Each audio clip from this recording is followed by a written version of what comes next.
ఇవాళ తెలంగాణ కేబినెట్ భేటీ జరగనుంది. సీఎం రేవంత్ రెడ్డి అధ్యక్షతన సచివాలయంలో మధ్యాహ్నం 3 గంటలకు మంత్రివర్గం సమావేశం కానుంది. రాష్ట్రంలో నెలకొన్న తాజా పరిస్థితులతో పాటు రాబోయే అసెంబ్లీ సమావేశాల్లో ప్రవేశపెట్టే బిల్లుపై కీలక నిర్ణయాలు తీసుకోనున్నారు. రాష్ట్రంలోని ప్రధాన సాగునీటి ప్రాజెక్టుల పురోగతి, పెండింగ్ పనులపై ఈ కేబినెట్ భేటీలో ప్రధానంగా చర్చించనున్నారు. ముఖ్యంగా కొన్ని ప్రాజెక్టుల రీఎస్టిమేషన్ ప్రతిపాదనలకు మంత్రివర్గం ఆమోదం తెలిపే అవకాశం ఉంది. దీంతో పాటు కరువు పరిస్థితులు, భూగర్భ జలాలు అడుగంటిపోతుండటంపై సమీక్షించనున్నారు. కరువును తట్టుకునేలా రైతులకు ప్రత్యామ్నాయ పంట సాగును ఎలా ప్రోత్సహించాలనే అంశంపై మంత్రివర్గం సుదీర్ఘంగా చర్చించనుంది.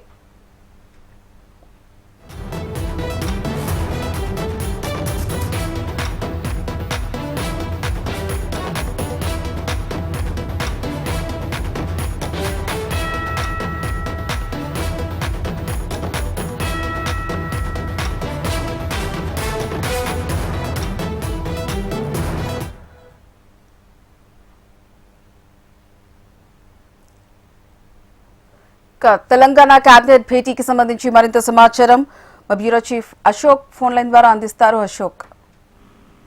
హరిప్రియ, ఇవాళ మధ్యాహ్నం 3 గంటలకు సీఎం రేవంత్ రెడ్డి అధ్యక్షతన సచివాలయంలో కేబినెట్ సమావేశం జరుగుతుంది. ఈ కేబినెట్ సమావేశంలో చాలా కీలకమైనటువంటి నిర్ణయాలు కూడా తీసుకోబోతున్నారు. ప్రధానంగా గత వారం ఏదైతే సీఎం రేవంత్ రెడ్డి ఢిల్లీలో పర్యటించిన నేపథ్యంలో కేంద్ర మంత్రులు కలిశారు. ఇందులో రైల్వే శాఖ మంత్రి, అలాగే పట్టణాభివృద్ధి శాఖ మంత్రి నితిన్ గడ్కరీ, జాతీయ రహదారుల శాఖ మంత్రి.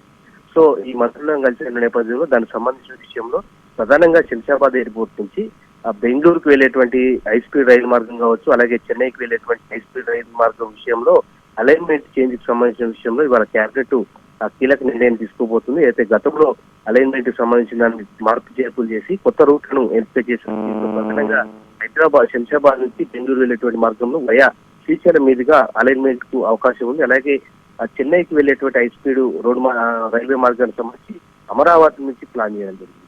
సో ఈ 2 అలైన్మెంట్లకు సంబంధించిన విషయంలో ఇవాళ కేబినెట్ లో కీలక నిర్ణయం తీసుకోబోతున్నారు. అలాగే సాగునీటి ప్రాజెక్టు లో ఉన్నటువంటి పురోగతి కావచ్చు, ఎల్నినో ప్రభావం ఉన్నటువంటి నేపథ్యంలో లోటు వర్షపాతం వచ్చేటువంటి అవకాశం.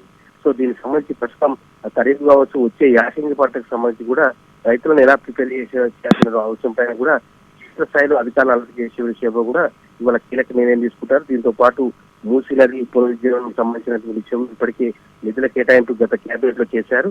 సో దీనిపైన కూడా ముందుకు వెళ్లి ఒకవైపు గోదావరి బంకచర్లతో పాటు గోదావరి కృష్ణా జలాలకు సంబంధించిన అంశంలో కూడా ఈ ప్రధానమైనటువంటి అంశాల కేంద్రంగానే ఇవాళ కేబినెట్ జరగబోతుంది.